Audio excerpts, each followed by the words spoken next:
नमस्कार। प्रारब्ध पर आप सभी का स्वागत। मैं अवनीश। चैनल को आपने सब्सक्राइब कर रखा है, इसके लिए आपका बहुत बहुत धन्यवाद।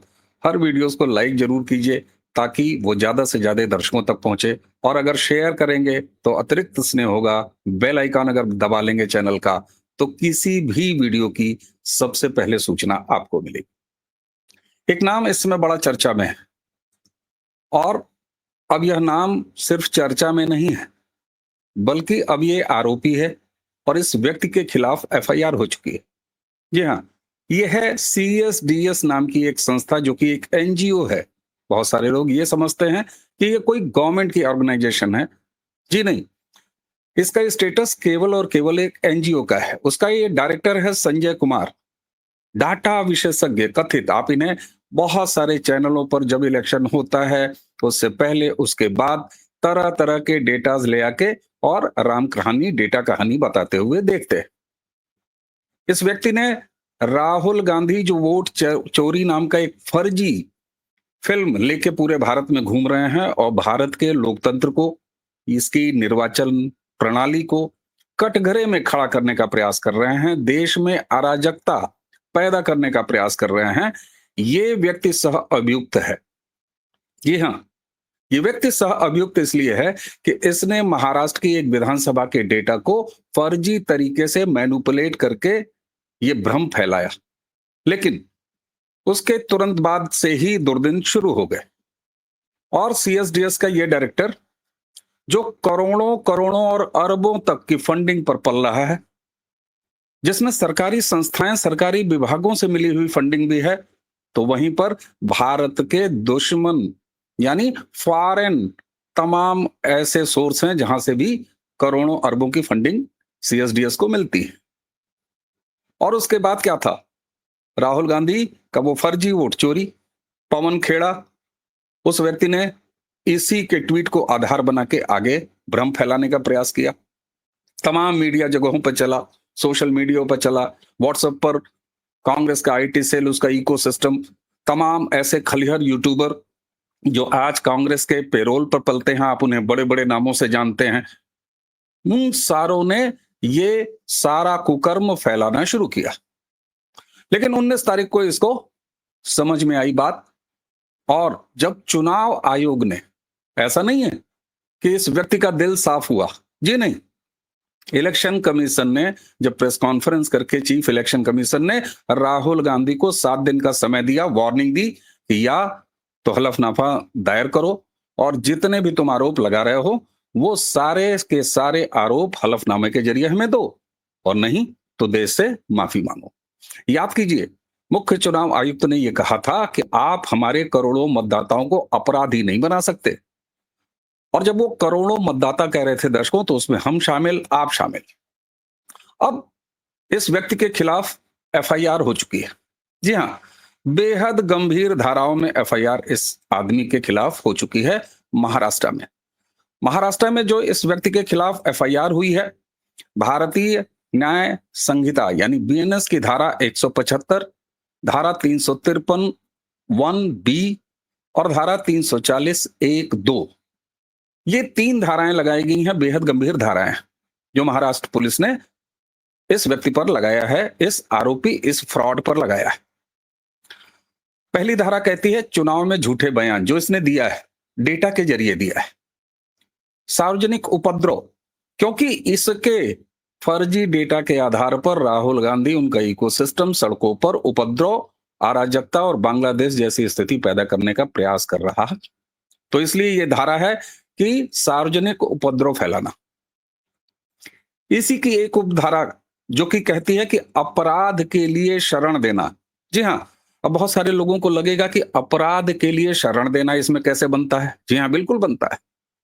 अगर ये फर्जी डेटा देता है, इसको राहुल गांधी, कांग्रेस का इकोसिस्टम फैलाता है, और उसके बाद जब सार्वजनिक उपद्रव हो जाता है, तो उस अपराधी जो सार्वजनिक उपद्रव करने की तैयारी कर रहे हैं, उनको शरण देने का भी इस पर चार्ज बनता है। और इसी के साथ जाली दस्तावेज, ये सारे के सारे बेहद कड़े प्रावधान हैं जो बीएनएस में किए गए हैं, और महाराष्ट्र पुलिस ने अब इसके खिलाफ एफआईआर कर लिया है। बहुत सारे दर्शक नीचे, मुझे मालूम है, कमेंट्स में लिखेंगे कि साहब क्या हो जाएगा एफआईआर होने के बाद, लेकिन नहीं, आप जरा याद कीजिए, मुंह से बयानबाजी करना, डायलॉग देना, तरह तरह के जहर बोना, ये थोड़ा आसान होता है और खास तौर से नेताओं के लिए तो दर्शकों बहुत आसान होता है। लेकिन वहीं जब दरवाजे पर पुलिस पहुंच जाती है और राहुल गांधी ये जानते हैं कि इस तरह के फ्रॉड काम करके उनकी संसद सदस्यता पहले जा चुकी है, तो यहां पर राहुल गांधी हलफनामा इसीलिए नहीं दे रहे हैं। तो ये है वर्तमान स्थिति, वर्तमान डेवलपमेंट जो सीएसडीएस नाम की इस फ्रॉड संस्था ने और उसके इस अपराधी डायरेक्टर ने किया है। मामला सिर्फ एफआईआर तक नहीं है इसके खिलाफ।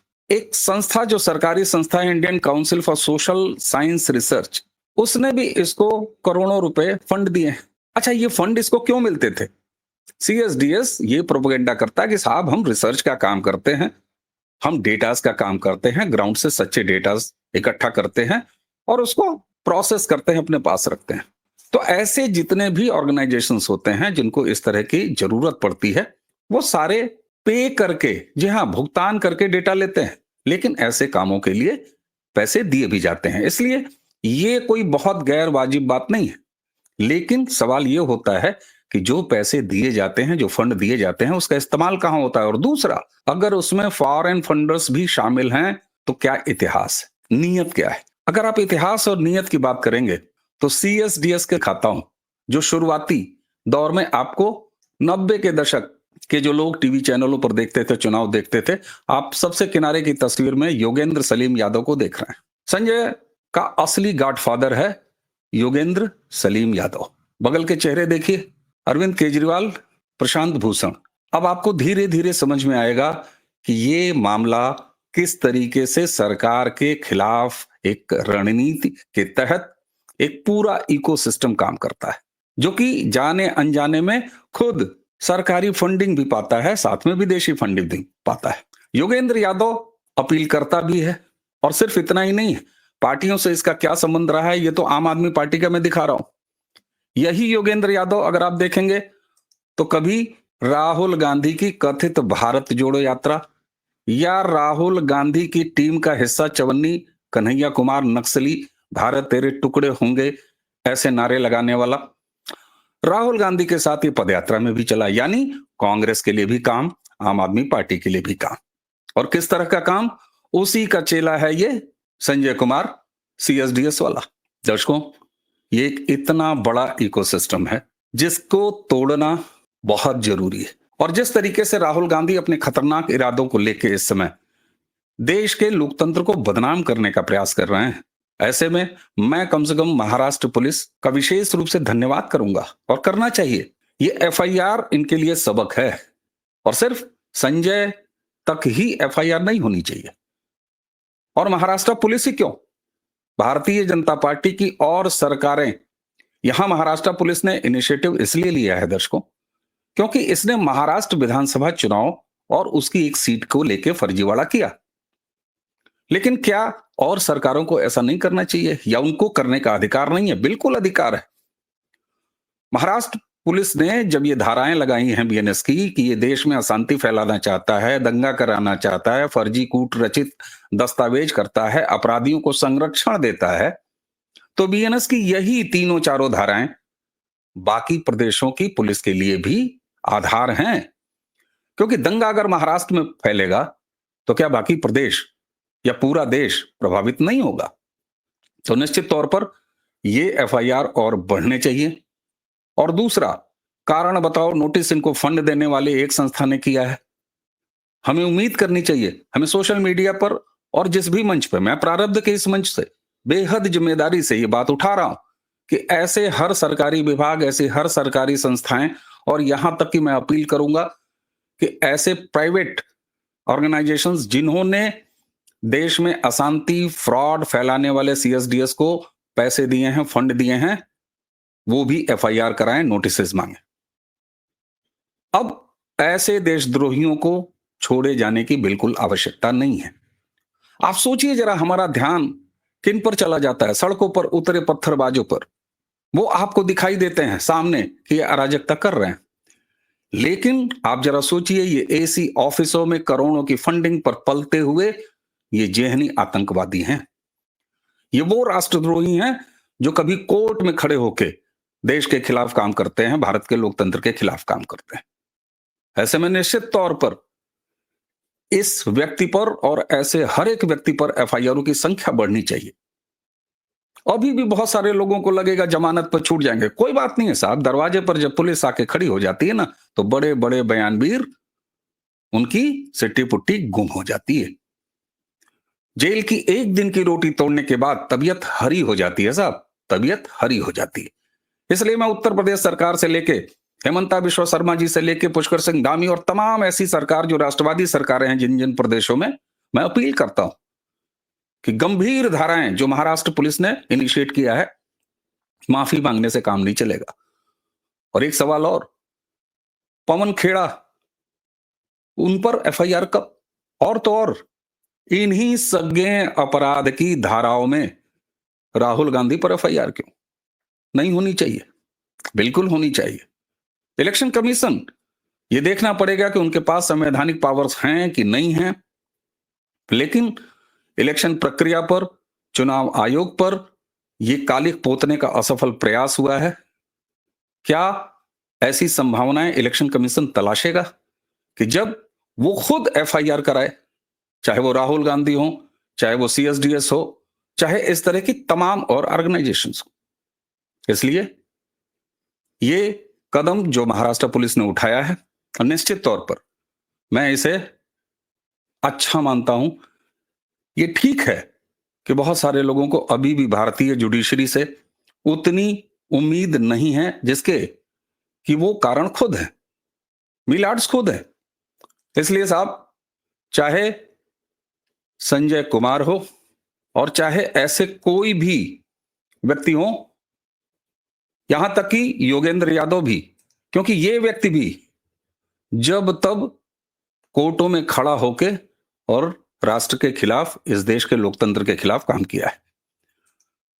संजय पर एफआईआर का हमें निश्चित तौर पर धन्यवाद देना चाहिए महाराष्ट्र को, और उम्मीद की जानी चाहिए कि ये सिर्फ एक प्रदेश की पुलिस के एफआईआर तक सीमित नहीं रहेगी, और भी प्रदेशों से एफआईआर होंगे। जिन जिन संस्थाओं ने इन्हें फंड किया है उनकी तरफ से एफआईआर होंगे। एक संस्था ने इनिशिएट भी कर दिया है। कुल मिला के अब देशद्रोहियों को बख्शा नहीं जाना चाहिए, और केवल बयान देने से काम नहीं होगा। इन्हें जेल के अंदर लेके आने की जिम्मेदारी उन तमाम लोगों को है जिनके पैसों की बदौलत, अच्छी नीयत से उन्होंने इसे फंड किया और उस फंडिंग का इसने राष्ट्र के खिलाफ इस्तेमाल किया। मैं प्रारब्ध के इस छोटे से मंच से आप सभी से भी प्रार्थना करूंगा कि इस वीडियो को जितना ज्यादा से ज्यादा हो सकता है सोशल मीडिया पे, जहां भी आप एक्टिव हो, फैलाइए। ये मांग उठाइए कि और प्रदेश भी इसी तरह महाराष्ट्र पुलिस की तरह सीएसडीएस के इस फ्रॉड और संजय कुमार के ऊपर मुकदमे दर्ज कराएं, राहुल गांधी के ऊपर मुकदमे दर्ज कराएं, पवन खेड़ा के ऊपर मुकदमे दर्ज कराएं। ऐसे हर व्यक्ति, ऐसा हर इकोसिस्टम का व्यक्ति जो कि भारत की निर्वाचन प्रणाली को ही दाग लगाने का प्रयास कर रहा है, उस पर कार्रवाई होनी चाहिए। अगर आपको मेरी बात उचित लगी हो तो इसे आगे बढ़ाइए, यह निवेदन है। चैनल को आपने सब्सक्राइब कर रखा है, इसके लिए आपका बहुत बहुत धन्यवाद। हर वीडियो को लाइक जरूर कीजिए, शेयर करेंगे, अतिरिक्त स्नेह होगा, और अगर बेल आइकन दबाएंगे तो प्रारब्ध के किसी भी वीडियो की सूचना सबसे पहले आपको मिलेगी। तो इसी टेक के साथ अवनीश को दीजिए आज के लिए आज्ञा। प्रणाम। जय जय श्री राम।